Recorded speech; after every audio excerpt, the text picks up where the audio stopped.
Je suis Dorit Naon, j'écris les posts LinkedIn des chefs d'entreprise, je forme leurs équipes à LinkedIn, je suis autrice et chroniqueuse télé. Dans ce podcast avec le magazine Management, je vous propose de recevoir chaque semaine des acteurs qui ont su répondre aux nouveaux défis du monde du travail. Remue Manage, le podcast qui secoue le monde du travail. Il prône le recrutement prédictif au service de la diversité. Il combat le clonage en entreprise avec des jeunes recrutés sur le modèle diplôme-expérience. C'est le fondateur d'Assess First. Bonjour David Bernard. Bonjour Dorit. 3 qualités, 3 défauts. Vous vous voyez où dans 5 ans ? Pourquoi vous et pas un autre candidat ? On est en 2023, mais ce sont les questions que beaucoup de recruteurs posent encore en entretien. Tu penses quoi de ces questions ? Je pense qu'elles servent à rien en fait, parce que tu sais, c'est des questions qui ont été vues, revues 50 000 fois, on te les explique dans tes cours en école de commerce, whatever, pour te préparer à l'arrivée sur le marché de l'emploi. Ça sert à rien. Pour moi, c'est ce que je peux te dire. On est bien d'accord. Tu en as eu des comme ça, toi ? Ouais, j'en ai eu. Oui. Après, à l'occasion de mes premières expériences pro, plutôt pour des petits jobs, des stages. Oui, mais après, c'était il y a 20 ans déjà, donc... Ouais. Tu trouvais déjà ça surfait ? Ouais, je trouvais ça surfait parce que tout le monde répond la même chose, tu vois. Tout le monde répond la même chose.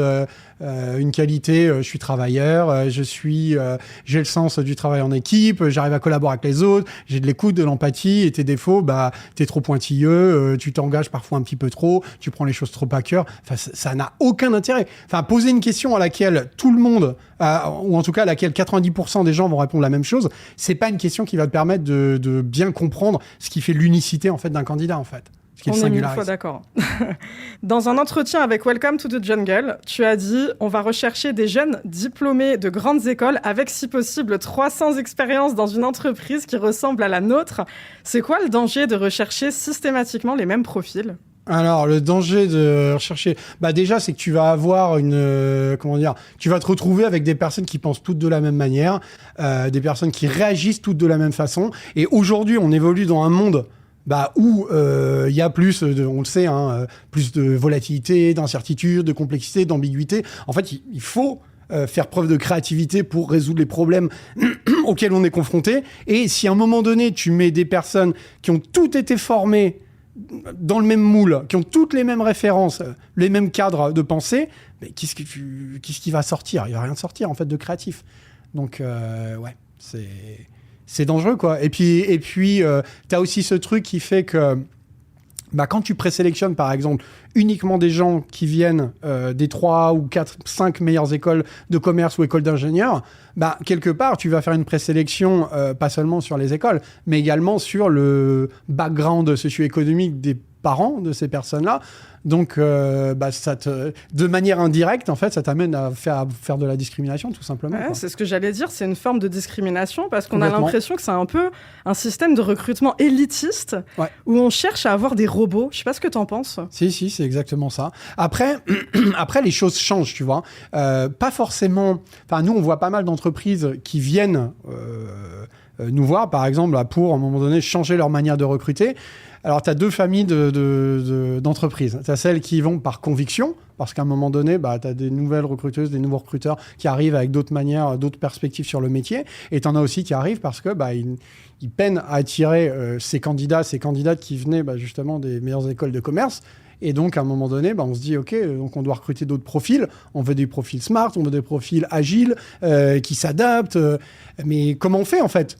Du coup, il va falloir s'intéresser à d'autres critères que simplement les écoles par lesquelles ils sont passés ou même les 3 années d'expérience, tu sais, qu'il faut à tout prix avoir dans un job. Ah oui, ça, c'est très important. Alors que pas du tout. Vive l'évolution et t'y participe. On va y venir juste après. Là, je vais te faire réagir sur une étude. 7 entreprises sur 10 ne lisent pas les lettres de motivation selon une étude WIT associée, alors que 23,5% rejettent d'emblée une candidature sans lettre de motivation. Une partie des entreprises rejettent la candidature par principe, même si elles ne comptent pas lire la lettre de motivation. Ça n'a aucun sens. Elles considèrent que candidater sans lettre, ce n'est pas être professionnel. Comment on en est arrivé, David, à ce niveau de non-sens ? En fait, ce qu'il faut bien se dire déjà, c'est que la lettre de motivation, elle est prédictive de rien du tout. C'est-à-dire que, déjà, il y a quelques années, on a tous, moi, je bosse dans le domaine du recrutement, des lettres de motivation pour des potes, j'en ai écrit peut-être des dizaines, tu vois.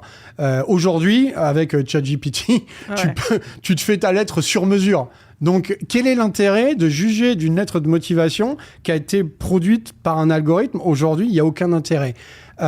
Mais se dire, je pense que un candidat, parce qu'il ne prend pas le temps de faire une lettre de motivation, ça veut dire qu'il n'est pas motivé pour le job.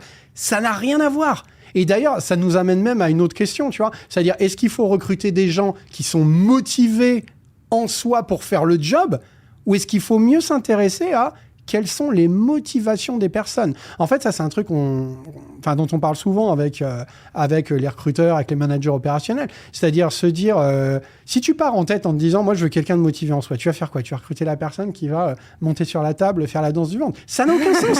En fait, on sait très bien que tout le monde est capable, beaucoup de personnes sont capables de faire illusion pendant 30 ou 45, c'est 30 et 45 minutes qui est cette pièce de théâtre qu'est l'entretien de recrutement, hein, clairement. Alors que s'intéresser à qu'est-ce qui met la personne en mouvement, qu'est-ce qui la passionne, qu'est-ce qui va provoquer son engagement, ça c'est intéressant. Parce qu'une fois que tu comprends comment la personne fonctionne, tu peux te poser la question, est-ce que nous, en tant que boîte, est-ce que nous, en tant qu'équipe où la personne va arriver, on est un terrain de jeu favorable qui va permettre aux motivations de cette personne-là de s'exprimer tout simplement. Le fameux why, et clairement, on en est loin dans la lettre de motivation, on est bien d'accord. Absolument. Alors, Assess First, c'est du recrutement sur la base de tests de personnalité. La démarche, c'est aller vers plus de diversité. Pourtant, ce genre de solution est pointé du doigt et accusé du contraire, de réduire les candidats à des réponses sur l'instant et que ça n'est pas représentatif de leurs compétences, contrairement à ce qu'on est en train de dire, et donc, par extension, discriminant. J'ai pu lire en commentaire LinkedIn, on en parlait en off, par exemple, les tests de personnalité en recrutement, c'est n'importe quoi. On n'a qu'à recruter sur l'astrologie, tant qu'on y est. Tu leur réponds quoi ? En fait, la différence entre l'astrologie et ce qu'on appelle la psychométrie, c'est-à-dire l'évaluation des qualités personnelles des individus au travers des tests, c'est qu'il n'y a aucune base rationnelle, scientifique à l'astrologie. Ce qu'il faut bien dire, c'est que l'astrologie, ça vient d'où ? À un moment donné, il y a des gars et des nanas qui ont levé la tête il y a des milliers d'années et qui ont regardé le ciel, et qui ont vu des constellations et qui se sont mis à leur donner des noms. Et depuis, à partir de ça, en fait, ils ont fondé toute une théorie. Donc on va se dire, il y a 12 signes. À chaque signe, il va y avoir des caractéristiques personnelles et ainsi de suite. Mais en fait, c'est ce qu'on appelle une pseudo-théorie. La psychométrie, elle s'appuie sur des modèles d'évaluation de la personnalité qui sont validés depuis des dizaines d'années. Il y a des centaines d'études, des milliers même d'études qui ont été réalisées dans tous les endroits du monde et qui attestent par exemple que quelle que soit la culture à laquelle tu t'intéresses, dans toutes les cultures, il y a 5 grands facteurs qui ressortent. C'est ce qu'on appelle le modèle des Big Five ou modèle océan. Et donc, ces 5 grands facteurs font sens pour comprendre comment une personne va se comporter, que ce soit en situation normale, en situation de stress. Donc non, c'est pas tout à fait la même chose de s'appuyer sur l'astrologie ou sur des tests pour évaluer pour évaluer le potentiel, on va dire, d'un candidat. Donc dans les tests de personnalité, Assess First ne demande pas les signes des candidats. Non, on ne demande pas les signes des candidats, je te rassure. Non. Pour toi, le CV doit mourir ou pas ? Alors, est-ce que le CV doit mourir ou en tout cas, il doit sacrément se transformer. Aujourd'hui, qu'est-ce que tu vas trouver dans un CV ? Les infos qu'on va retrouver principalement, tu as les écoles par lesquelles les personnes sont passées, le nombre d'années d'études, les expériences précédentes, antérieures de la personne. Aujourd'hui, quand tu t'amuses à regarder la corrélation, c'est-à-dire la force du lien qu'il y a entre les années d'études qu'une personne a fait ou les expériences, le nombre d'années d'expérience qu'une personne a et sa capacité à réussir en poste, tu vas pouvoir prédire entre 3 et 5% des différences entre les personnes qui réussissent le mieux une fois en poste et les personnes qui réussissent le moins bien en poste. C'est en gros quantité négligeable. Quand tu t'intéresses à la personnalité ou encore aux capacités cognitives des gens, tu vas pouvoir prédire entre 35 et 60% de cette même différence de perf que tu as entre les meilleurs et ceux qui sont un peu plus en difficulté dans le job. Ça veut dire quoi ? Ça veut dire qu'en fait, aujourd'hui, un CV, ça peut rassurer, ça te dit ce qu'a fait la personne, ça te renseigne sur son passé révolu, ça ne te dit rien de qui elle est et encore moins de quel type de personne elle pourrait devenir si elle était placée dans le bon environnement. Le CV, tu trouves ça surfait au même titre que la lettre de motivation ? Le CV, alors il y a des jobs ultra techniques ou des jobs par exemple dans lesquels, d'un point de vue légal, tu dois avoir tel diplôme pour pas avoir exercé. Oui, ok, c'est intéressant, mais ça te donne vraiment, c'est intéressant pour comprendre le parcours d'une personne, pour essayer d'appréhender son cheminement, quelle a été sa démarche, et ainsi de suite. Mais par contre, faire une présélection des candidats sur la base du CV, c'est quasiment comme tir à pile ou face, en fait. Quand tu vois le faible caractère prédictif des informations que tu as dans un CV, ça n'a aucun sens aujourd'hui de présélectionner, en tout cas pour une très large majorité de jobs sur le CV. Un autre truc également, c'est qu'il ne faut pas oublier, on est dans un monde en fait, où aujourd'hui, il y a ce qu'on appelle le phénomène d'obsolescence des compétences. C'est-à-dire qu'en 1983, en gros, une compétence, quand tu l'avais, tu pouvais en faire usage pendant 30 ans. C'est-à-dire que tu avais tes compétences, tu sortais de l'école, tes premières expés, tu pouvais les utiliser toute ta vie. 40 ans après, en 2023, la durée de vie d'une compétence optimale, elle est de 3 ans. Ça veut dire quoi ? Ça veut dire que, aujourd'hui, en 2023, il va falloir que les gens soient en capacité à apprendre, acquérir de nouvelles connaissances, de nouvelles compétences, soient en mesure de se réinventer 10 fois plus que ce qu'il fallait faire en 1983. Donc, c'est quoi le délire de se dire, moi, je vais recruter quelqu'un qui a fait HEC il y a 6 ans, par exemple, tu vois, ou l'ESSEC il y a 7 ans. Ouais, non, mais ça n'a aucun intérêt, en fait. Ouais, mais c'est totalement obsolète. Et encore une fois, on est 100% alignés. Comme c'est étonnant. Bizarre. Très bizarre. 66% des recruteurs tech sont pour l'abandon du CV, justement, selon une étude ColorPad. Le milieu tech prend de plus en plus de place dans le marché du travail. 1 million de postes tech devraient être créés d'ici 2030, selon le rapport Les Métiers. Après Bison Futé, j'en appelle à David Futé. Tu prédis quelle évolution pour les prochaines années ? Moi, ce que je prédis très clairement, c'est qu'on va justement aller de plus en plus sur des méthodes alternatives, ou en tout cas sur des solutions, des dispositifs qui vont permettre de recueillir de la data qui soit à la fois de la data structurée et de la data hautement prédictive de la capacité des gens à réussir à s'épanouir en poste. À un moment donné, on a beau s'accrocher comme une moule sur son rocher après le CV en se disant « Ouais, mais c'est toujours comme ça qu'on a procédé. » Non, le monde change. Très bien, il y a un temps pendant lequel ça a été sans doute très utile. En tout cas, c'est la seule chose qu'on avait à disposition. Aujourd'hui, le monde évolue, les techniques évoluent. C'est comme dans tous les domaines. Il faut simplement se mettre à jour. Et donc, moi, ce que je prédis, c'est qu'on va de plus en plus aller justement vers la prise en compte de qui est réellement l'individu et dont il y a 3 grandes familles de facteurs qui sont importantes. Les capacités cognitives, c'est-à-dire la vitesse à laquelle une personne pense, sa capacité à gérer la complexité, à apprendre. Après, tu as ses moteurs, ce qui la met en mouvement, ses motivations, ce qui la passionne, pour comprendre qu'est-ce qui va faire qu'elle va passer à l'action. Et puis, tu as bien évidemment la personnalité, pour comprendre comment elle va se comporter, en fait, dans telle ou telle situation. Parce que tous les jobs ne requièrent pas les mêmes types de comportements naturels, en fait. Ah, mais totalement. On évolue, tu le dis super bien. Le train va partir, donc il n'y a pas de place pour les « c'était mieux avant ». Dans tous les cas, nous, on avance. Les candidats maghrébins envoient 1,5 fois plus de CV pour décrocher un job, selon une étude menée sous l'autorité du ministère du Travail. Comment les tests de personnalité en recrutement permettent de combattre cette discrimination et aussi toutes les autres, celles liées à l'apparence, au poids, au genre et à l'identité de genre, par exemple ? En fait, ce qu'il faut comprendre, c'est que quand tu regardes, par exemple, le CV, t'as quoi ? T'as le nom, t'as le prénom, t'as l'adresse aussi de la personne, qui peut être un gros facteur de discrimination. Si tu viens des quartiers, par exemple. C'est mort, en fait. C'est mort. Et chez Racaille. Absolument. Et rien que son patronyme, par exemple. En effet, je crois qu'il y a une étude qui avait été réalisée qui montrait que quand tu t'appelais Mohamed, il fallait que tu envoies 20 CV, je crois, pour avoir un entretien, alors que quand tu t'appelles, je sais plus, Jean-Eudes, comme ça, en gros, il suffisait d'envoyer 2 ou 3 CV. Donc, c'est complètement fou. En fait, encore une fois, parce que les infos qui sont à disposition des recruteurs vont induire des pratiques discriminantes. Alors que quand tu t'appuies sur qui est l'individu, en fait, par exemple, tu vas te dire, OK, on va rechercher quelqu'un qui a un fort leadership, la capacité à apprendre, qui fait preuve de créativité et quand même d'un certain niveau de rigueur. Toutes ces caractéristiques, toutes ces qualités, elles sont réparties de manière extrêmement homogène dans l'ensemble de la population en France, mais également dans le monde. Ça veut dire quoi ? C'est-à-dire que les critères de personnalité, de motivation et d'aptitude, ils ne sont impactés ni par le genre, ni par l'identité de genre, ni par... ça peut être l'âge, ça peut être le niveau de diplôme, ça peut être l'origine des personnes. Donc du coup, ces critères sont plus prédictifs de la réussite au travail. 2, ils sont pas liés à des facteurs indirects ou directs potentiellement discriminants.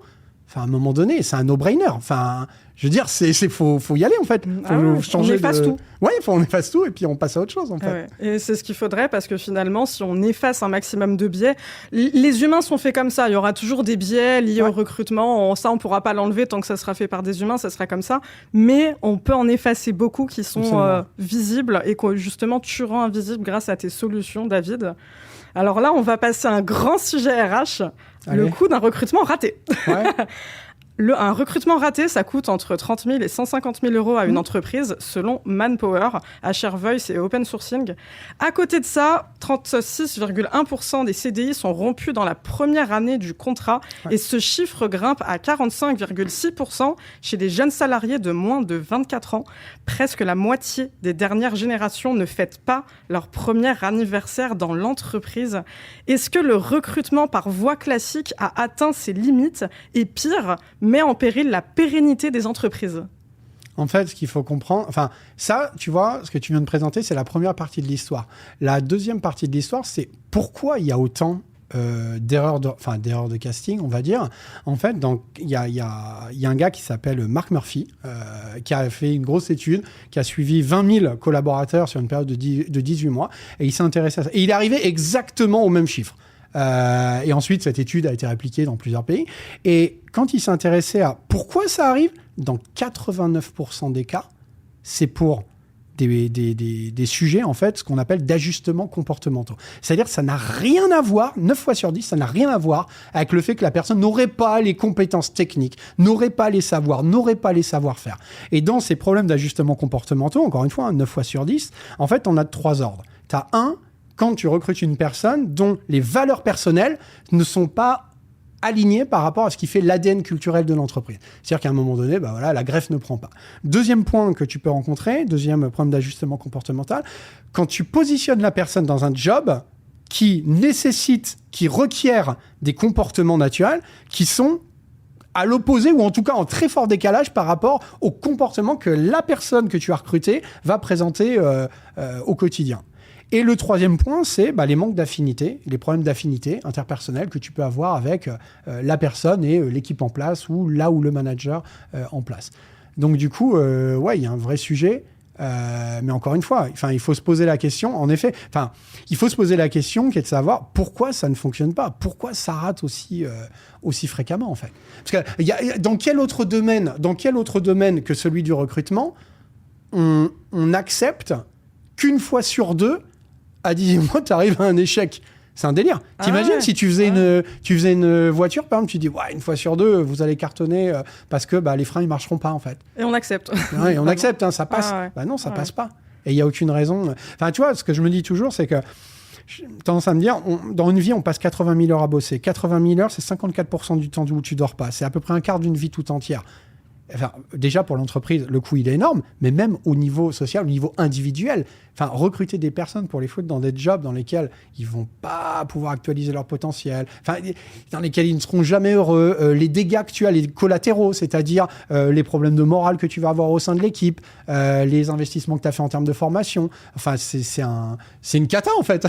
En vrai. Ouais. Mais on peut même aller plus loin et parler des personnes, justement, qui recrutent et qui n'ont pas les outils et les moyens et qui, finalement, souffrent. Absolument. Parce que le taux de burn-out chez les RH et les recruteurs, il est énorme. Il est énorme. Et en partie, c'est lié à ces recrutements ratés, justement, parce qu'ils ont justement ces outils qui sont un petit peu arriérés et qui collent plus avec ce que les jeunes attendent, avec ce que les gens attendent même dans le monde du travail, quoi. Ouais, c'est vrai qu'ils n'ont pas une vie facile. Hein. C'est-à-dire que, c'est dur d'être RH et recruteur. On tape beaucoup sur eux, mais c'est pas facile. Carrément. En fait, ce qu'il faut bien comprendre, c'est que quand le recrutement réussit, généralement, c'est grâce au manager, et quand il a raté, c'est parce que le recruteur n'aura pas fait son job, tu vois. C'est souvent... alors qu'en fait, on sait très bien que c'est pas ça, quoi. Mais bon. Ce n'est pas aussi simple. Tout n'est pas binaire. Non. Je te fais réagir à un dernier chiffre assez alarmant. Chaque année, 120 000 jeunes de 18 à 24 ans sortent du système scolaire sans diplôme selon l'éducation nationale. L'entrepreneuriat a le vent en poupe, la débrouillardise aussi. Olivier Chaven, président du réseau Entreprendre, a dit « Ils sont en permanence en recherche de connaissances, de formation. Aujourd'hui, vous avez tous les outils sur Internet pour avancer. » Toi qui proposes des solutions de recrutement avant-gardistes aux entreprises, je te le demande, est-ce que les entreprises sont prêtes à accueillir des profils audacieux et autodidactes? Alors, deux choses. Certaines boîtes, ouais, clairement. On a même des cas, tu vois, d'écoles comme la Rocket School, par exemple, qui forment à tous les métiers du digital, les métiers en tension sur le digital, par exemple, et qui recrutent des personnes qui sont soit totalement reconversion, soit qui n'ont pas forcément de formation préalable. Et ensuite, tu as des boîtes qui recrutent, qui vont les recruter. Donc, ça fonctionne. Et puis, tu as les entreprises aussi qui vont y venir par la force des choses, quoi. Tu vois ? C'est-à-dire qu'à un moment donné, si, encore une fois, tout le monde parle de la pénurie des talents. Moi, ce que je dis souvent aux recruteurs, c'est que ce qui est trop restreint, c'est pas le pool de talents, en fait. Ce qui est trop restreint, souvent, c'est la vision qu'ils se font de qui est digne d'être considéré comme un talent. Et donc, je pense qu'à un moment donné, soit elles le font d'elles-mêmes, soit elles seront obligées à un moment donné ou à un autre d'y aller, quoi. Ouais. Et la peur, finalement, de sortir des sentiers battus, parce que tu l'as dit très bien dans ton entretien passionnant, d'ailleurs, avec Welcome to the Jungle, on cherche des clones, on cherche des diplômes, on cherche des expériences, et on voit un CV vide, encore une fois, CV, lettre de motivation. On se dit, c'est pas professionnel. On en revient toujours à ça, en fait. Le chiffre, en soi, il est pas alarmant. Ce qui est alarmant, c'est ce qu'on en fait de ce chiffre. Ouais. C'est que des jeunes, 120 000 jeunes qui n'ont pas de diplôme, on se dit, ils sont bons à jeter, on n'en veut pas dans le monde du travail, ils n'ont pas de compétences, ils n'ont pas de potentiel. C'est trop facile, en fait. Ouais, c'est trop facile. Et encore une fois, si tu les regardes au prisme d'une grille, en fait, qui est devenue obsolète. C'est encore une fois, le CV, non, c'est pas prédicteur de la réussite, ni de l'engagement des personnes sur le long cours, et que tu te mets à regarder les individus pour qui ils sont, pour leur potentialité, et pour qui ils pourraient devenir placés dans le bon environnement, il n'y a aucune raison, en fait, qu'on n'arrive pas à trouver du job, de la place, et aucune raison pour qu'on ne fasse pas de place à ces 120 000 jeunes. Amen. On est d'accord, David. Savoir-être plus que savoir-faire. Absolument. On est bien d'accord. C'est quoi tes projets ? Les projets d'Assess First, donc là, on vient de lancer 2 nouvelles solutions. Donc, une solution dédiée, qui s'appelle Attract, donc dédiée à la gestion de la marque employeur. En gros, c'est une solution qui va permettre aux entreprises de donner davantage de visibilité sur les jobs pour lesquels elles recrutent et de se constituer des pipes de candidats qualifiés. Et par ailleurs, on a également lancé une autre solution qui s'appelle le Sourcing by Assess First, donc qui permet désormais à nos utilisateurs, à nos clients et aussi aux nouveaux qui le souhaiteraient, d'accéder à une base de plus de 350 000 talents ultra qualifiés, à la fois sur leur capacité cognitive, sur leur motivation, sur leur personnalité. Et c'est la première base qui va permettre d'aller chercher directement, d'aller targeter directement des profils sur la base, encore une fois, de qui ils sont et pas seulement de ce petit bout de papier qu'on appelle le CV, en fait. J'ai envie de dire amen. Écoute, merci beaucoup pour tes engagements. Merci d'avoir été avec nous, David Bernard, et prends soin de toi. Merci Dorit. Merci à toutes et à tous. Merci d'avoir écouté ce podcast. Si vous avez aimé, abonnez-vous sur votre plateforme préférée, ajoutez des étoiles, des likes et des commentaires. Rendez-vous la semaine prochaine.